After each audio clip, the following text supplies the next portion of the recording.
नमस्कार, म अधिवक्ता रिता केसी। मलाई प्रश्न गर्नुपर्छ एकातर्फी सम्बन्ध विच्छेदको विषयलाई लिएर। यी प्रश्नहरू धेरै आउने गरेका छन्। इनबक्समा पनि गर्नुहुन्छ मलाई प्रश्न, फोनबाट पनि सोध्नुहुन्छ होइन।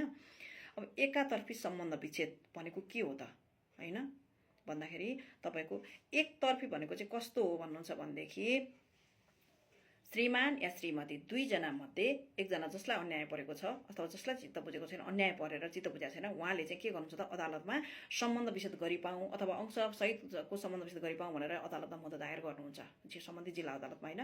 मुद्दा दायर गरिसके पछाडि अदालतले के गर्छ भन्नुहुन्छ भने एक प्रति चाहिँ नि के हुन्छ त भन्दा चिठी काट्छ अर्थात् म्याद होइन, म्याद काटेको हुन्छ प्रतिवादी जसलाई बनाएको छ है। जस्तो श्रीमतीले हालेको भए श्रीमानलाई चिठी काट्ने भयो, श्रीमानले हालेको भए श्रीमतीलाई चिठी काट्ने भयो अदालतबाट होइन। त्यो चिठी काटिसकेपछि के भन्छ सम्बन्धित ठेगानामा चाहिँ अदालत कर्मचारीले चिठी लिएर जानुहुन्छ अथवा म्याद लिएर जानुहुन्छ। त्यो म्याद लिएर गइसके पछाडि तपाईँको उहाँले जो प्रतिवादी हो उहाँले चाहिँ त्यसमा सही गर्नुभयो, बुझ्नुभयो क्या। म्याद बुझिसकेपछि के हुन्छ त तपाईँको दिनगन्ती सुरु हुन्छ। दिनगन्ती सुरु कसरी हुन्छ भने तपाईँलाई सम्बन्ध विच्छेद मुद्दामा चाहिँ म्याद कसरी दिएको हुन्छ भने चाहिँ 21 दिन तपाईँले 21 दिनभित्रमा जवाफ लिएर आउने अथवा प्रतिउत्तर लिएर आउने भनेर चाहिँ नि म्याद दिएको हुन्छ। प्लस थप तपाईँलाई यदि कुनै अप्ठ्यारो पर्दाखेरि के हुन्छ त भन्नुहुन्छ भने तपाईँको थप 15 दिन पनि दिएको हुन्छ भने चाहिँ टोटल 36 दिन दिएको हुन्छ अदालतबाट समय के जवाफ ल्याउनको लागि अथवा प्रतिउत्तर पेश गर्नको लागि। तपाईँलाई परेको मुद्दाको प्रतिउत्तर पेश गर्नको लागि टोटल 36 दिनभित्रमा तपाईँले चाहिँ अदालतमा आफूलाई परेको मुद्दाको जवाफ लिएर आइसक्नुपर्ने हुन्छ है।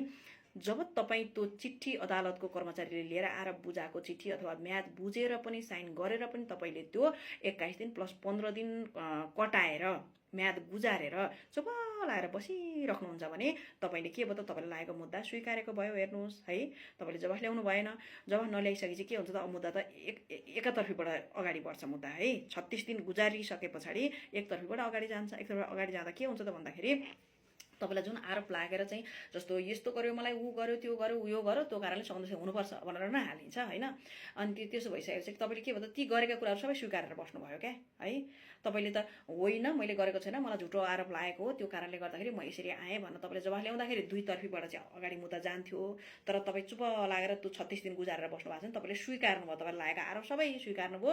अब अंशसहितको सम्बन्ध विषयमा आएको हो कि अथवा सम्बन्ध विषय मात्रै आएको हो कि त्यो अदालतले जसले मागेर जानुभएको थियो उहाँले मागे बमोजिम अदालतबाट चाहिँ के हुन्छ त भन्नुहुन्छ नि फैसला हुन्छ। हेर्नुहोस् है, अब त्यसको प्रक्रिया फेरि अब दुईतर्फी हुँदाखेरि अलिकति लम्बिन्थ्यो भने एकातर्फीको चाहिँ अलिकति छोटो प्रक्रिया हुन्छ है। जस्तो एकजना साक्षी बकाइन्छ, साक्षी बकाइसकेपछि त्यो साक्षीको कुराहरू चाहिँ त्यहाँ लेखाइन्छ अनि त्यस पछाडि के हुन्छ फैसलातिर जान्छ भनेदेखि त्यो चाहिँ एकतर्फी एकजनाले हालेको के अरे मुद्दाबाट चाहिँ सम्बन्ध विच्छेद मुद्दाबाट चाहिँ अदालतले एकातर्फी फैसला गरिदिन्छ। बुझ्नुभयो नि, एकजनाले मात्रै गरेर चाहिँ नि अगाडि बढ्छ र एकातर्फी फैसला त्यसलाई भनिन्छ है। त्यो भएको हुनाले एकतर्फी सम्बन्ध विच्छेद भनेको नै यही हो। एकतर्फी भनेर एक्लै एकजनाले गरेर ड्याङड्याङ गरेर फर्किने चाहिँ होइन है। हस्, धन्यवाद।